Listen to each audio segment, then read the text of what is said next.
sessions break, stop transmitting, and this is your ITC speaking.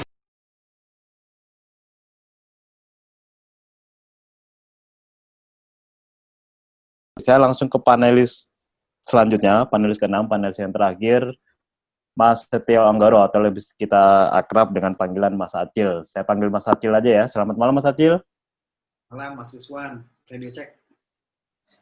Sedikit kecil suaranya, Mas Acil. Mungkin mikrofonnya bisa didekatkan lagi. Sebenarnya banyak pertanyaan, Mas Acil. Cuman kita mungkin yang umum saja dulu. Kita simpan untuk sesi berikutnya. Pertanyaan pertama yang umum adalah, mungkin Mas Acil kan sudah bergabung di ATKA sejak lama, Mas ya. Mungkin dari 2 dekade sebelumnya. Kira-kira menurut Mas Acil dari perjalanan yang sudah cukup lama itu, IATKA itu posisinya di mana sih, Mas Acil? Apakah ada perubahan peran atau memang dari dulu ya gitu-gitu saja, hanya ngurusin masyarakat kesejahteraan dan tidak ada perubahan peran ataupun visi untuk yang lebih luas lagi? Silakan Mas Acil. Terima kasih Mas Wiswan. Pertama-tama saya mau menyapa para panelis yang terhormat. Sekali lagi menyampaikan seperti yang telah disampaikan Pak Ketum pada sambutan. Kami berterima kasih sudah bersedia. Mas Acil, maaf sedikit bouncing, mungkin bisa diatur media yang lainnya.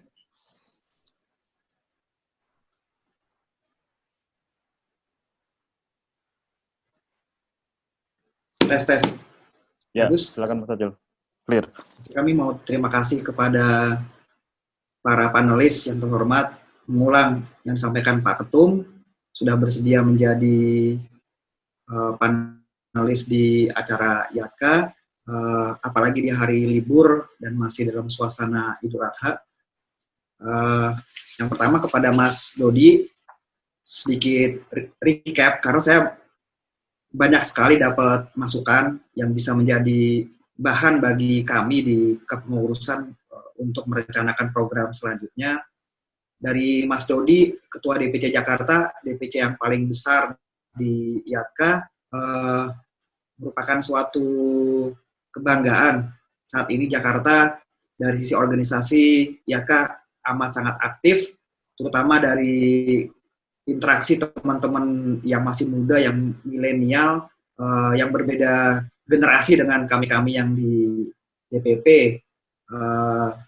Ada kekhawatiran kami bahwa pesan-pesan kami dari DPP yang masih menggunakan cara-cara lama mungkin belum nyampe ke teman-teman oleh rekan-rekan DPC Jakarta itu di bridging sehingga mereka penuh dengan banyak terobosan, bikin podcast, bikin acara-acara yang sifatnya milenial yang amat sangat membantu masuknya IATKA ke teman-teman yang muda. Kemudian kepada Pak Wisnu, tadi juga sangat mencerahkan bagaimana Pak Wisnu sebagai mantan pimpinan dengan IATKA juga pernah berinteraksi, baik dalam hal yang positif ataupun hal yang tadi seperti Mas Depan bilang, crash sedikit. Tapi itu jadi memahami bahwa memang di kepengurusan pun kita selalu ada tarik-menarik antara kontra dan biasa, yang pasti antara IATKA, Pak Wisnu, Pak Khatib, kita selalu menghormati, apalagi punya latar belakang ATC yang amat sangat kuat.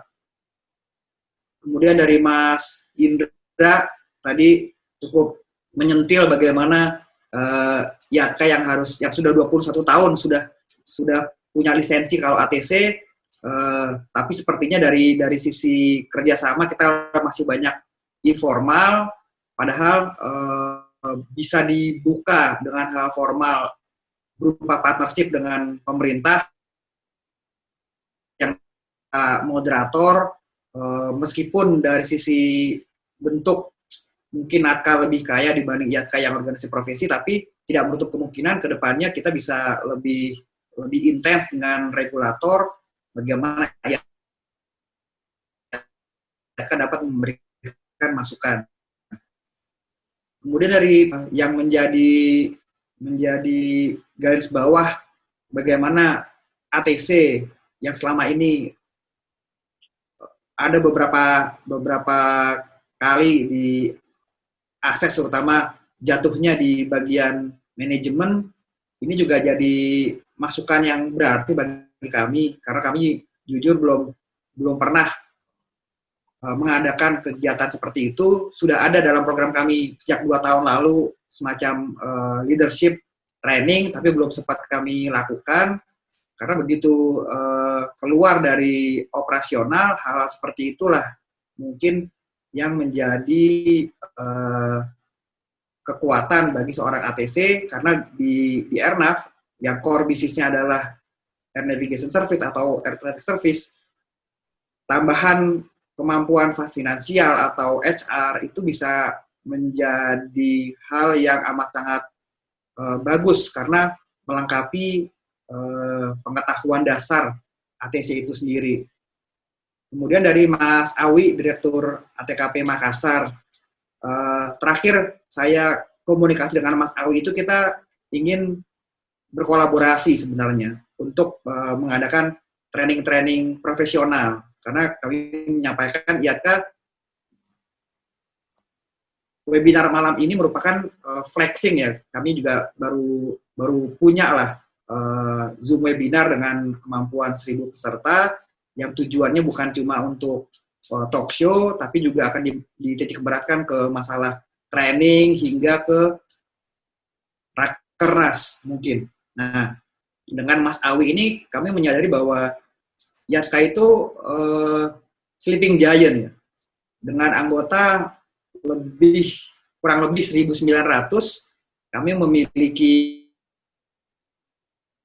dan juga kekuatan teknokrat, karena di sana banyak pengajar-pengajar seperti disampaikan oleh Mas Awi di daerah-daerah maupun di Tangerang itu dari ATC. Nah, ini yang perlu kita formalkan lagi, bagaimana teman-teman bisa mengambil keuntungan dari situ. Kira-kira pembukaannya seperti itu. Masuk ke pertanyaannya Mas Rizwan, IATKA seperti apa? Kita perlu mengingat bahwa ini organisasi profesi, bukan organisasi sosial atau organisasi kemasyarakatan biasa. Artinya orang-orang yang bergabung adalah orang-orang yang memiliki profesi yang sama. Jadi kalau dulu sebelum masuk IATKA, saya menyadari bahwa ATC itu adalah profesi yang amat sangat spesifik. Sama kayak dokter, sama kayak pilot yang punya kosakata atau punya istilah-istilah yang amat sangat spesifik yang hanya bisa dipahami oleh si profesional itu sendiri. Itulah kenapa organisasi profesi itu diperlukan bagi profesional untuk menyalurkan diskusi, menyalurkan sehingga yang selama ini mungkin belum tentu bisa diakomodir oleh kantor, karena kantor punya keterbatasan terutama dalam sisi formal. Sementara di sisi profesional itu ada hal-hal yang harus didiskusikan secara dewasa, secara terstruktur, sehingga permasalahan-permasalahan yang sederhana aja itu bisa selesai dan bisa dipahami oleh teman-teman satu profesi. Nah, ini mungkin benang merah dari organisasi profesi, bagaimana kita memperkaya topik-topik profesional ke dalam organisasi itu sendiri. Sementara di sisi lain, tidak lepas dari kehidupan ya, yang namanya kesejahteraan itu juga merupakan porsi yang penting. Ini kami banyak belajar dari afiliasi kami dari IFATKA, International Federation of Air Traffic Control Association, di mana pada awal-awal pendirian pun tarik-menarik antara maupun yang sifatnya union itu amat sangat keras. Jadi ada kubu yang ingin tetap pada jalur profesi, sementara ada juga kubu yang ingin IFATKA waktu itu untuk lebih keras memperjuangkan kesejahteraan anggota-anggota di negara-negara dunia. Nah, hal ini dijelaskan oleh saat itu Presiden IFATKA saat itu bahwa dari kesejahteraan. Karena apabila kesejahteraan baik dalam arti salary maupun dalam arti environment, itu amat sangat mendukung profesionalitas dari anggota itu sendiri. Jika pada satu apabila bisa digambarkan suatu perjalanan, maka atau diagram pada suatu titik pun itu kesejahteraan yang dianggap sudah cukup itu bisa mendorong IATKA untuk lebih profesional. Nah, menurut saya pribadi, bukan sebagai sekjen, di titik 1, 2 tahun, 3 tahun setelah Airnav berdiri, itu kesejahteraan ATC sudah cukup untuk bisa membawa ATC itu sendiri keluar dari permasalahan kesejahteraan basic dan sudah bisa untuk mengembrace profesionalisme secara utuh. Nah, ini tadi yang saya sebut dengan sleeping giant. Kita punya anggota teknokrat yang banyak, punya pasar yang besar, tapi belum bisa digali. Yang pertama. Yang kedua, IATKA itu sendiri sebenarnya cuma wadah. Artinya, kalau bukan dari kita-kita, dari anggota yang mengisi, itu IATKA ya tidak bisa apa-apa. Keberhasilan IATKA adalah keberhasilan dari player-player yang di dalamnya. Jadi kalau saya sendiri sebenarnya sejak bergabung dengan IATKA di tahun 2000 waktu itu, sudah melihat bahwa IATKA ini merupakan kesempatan bagi saya pribadi untuk mengembangkan keterampilan-keterampilan di luar kantor. Nah, ini yang saya harap juga bisa ditularkan ke teman-teman yang masih muda, karena sejak tahun 2000 itu kita punya anggota ATC muda yang amat sangat banyak, di mana kekhawatiran kami di DPP adalah pesannya nggak nyampe nih, karena sejarahnya berbeda. Jadi di generasi saya masih sempat masuk dari Angkasa Pura, kita tahu bagaimana perubahannya dari Angkasa Pura ke Airnav, bagaimana IATKA ikut berjuang untuk mendirikan wadah bersama. Seperti tadi disampaikan Pak Wisnu, ada tiga institusi menjadi single ATS provider. Nah, teman-teman yang bergabung langsung ke Airnav itu punya skip sejarah IATKA. Nah, ini mungkin PR bagi pengurus, bagaimana kita mengkomunikasikan, bagaimana kita menjelaskan kalau IATKA itu ada jauh sebelum Airnav, dan concern kita terhadap controllers adalah murni untuk profesional dan kesejahteraannya. Kira-kira begitu, Pak Moderator. Baik, yang agak menggelitik saya, Pak Acil, dengan pernyataan Bapak tadi, apakah ke depan, mungkin kita mempertegas saja, apakah ke depan, dari sisi kepengurusan yang sekarang masih akan tetap memikirkan masalah kesejahteraan, atau lebih cenderung akan lebih ke masalah tadi, menjawab tantangan profesionalisme yang disampaikan Pak Wisnu, terus yang disampaikan Pak Indra juga dari sisi regulator, bahwa banyak peran-peran strategis yang mungkin IATKA perlu lebih maju lagi, tinggal sisi profesionalismenya mungkin harus lebih besar. Begitu juga yang disampaikan Pak Katim, bahwa memang kompetensi teman-teman secara umum banyak hal yang harus ditingkatkan. Gimana tanggapannya, Mas Acil? Kita nggak akan bisa lepas dari ngurusin ya dalam tanda kutip kesejahteraan.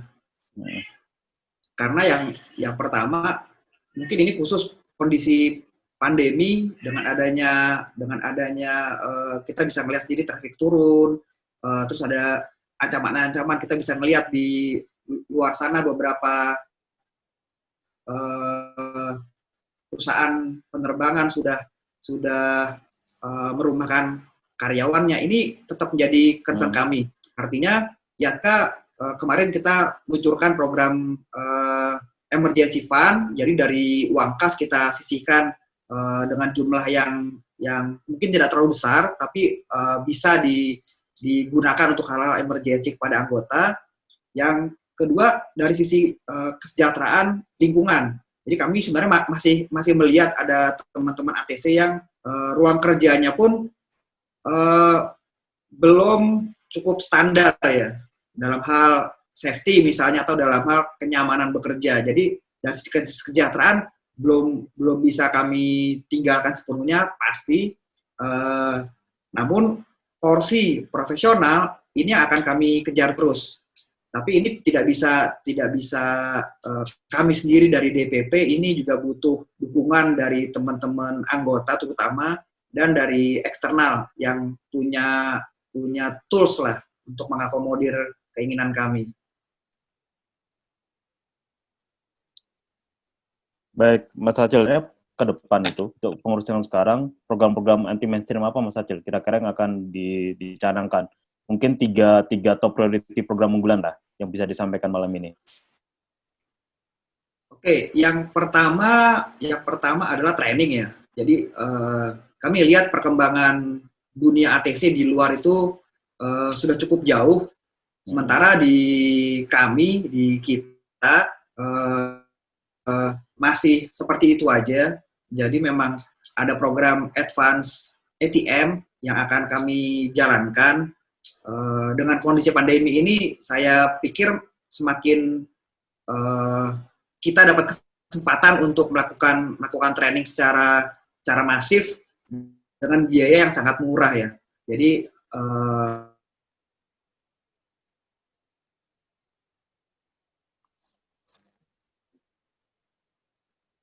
ada PBN misalnya, pun banyak anggota kita yang belum ngerti. Ini yang masih miskin di profesi ini yang perlu kita dorong dengan training yang sifatnya masif, sehingga teman-teman di daerah, terutama di tempat-tempat kecil yang belum update juga bisa update. Pertama.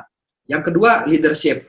Ini menjawab tantangan Pak DO, bagaimana teman-teman dari operasional yang pindah ke manajerial itu tidak gagap. Ini sebenarnya sudah kami rintis di kepengurusan sebelumnya. Di IATKA kita dari sisi keuangan sudah cukup rapih kalau bisa kami klaim. Jadi dengan laporan keuangan yang profesional, yang saya yakin bisa diaudit oleh kantor akuntan publik, sampai pengisian program kerja yang sudah basisnya penganggaran dan pelaporan. Jadi harapan kami kalau teman-teman terlibat di IATKA yang saat ini mungkin baru DPP ya, harapannya sih nanti DPJ juga itu sudah terbiasa dengan bahasa bikin program, bikin anggaran, cash flow, laporan laba rugi dan lain sebagainya. Itu yang kedua. Yang ketiga ini terkait dengan eksternal. Jadi yang selama ini kita kerjasama hanya informal seperti disampaikan oleh Mas Awi, kita harapannya bisa bekerja sama secara formal. Jadi dari ya terutama dengan Airnav ya, dengan Airnav yang simpel aja dalam hal pendampingan investigasi misalnya. Ini selama ini Airnav cukup baik. Jadi kalau ada rekan-rekan kami yang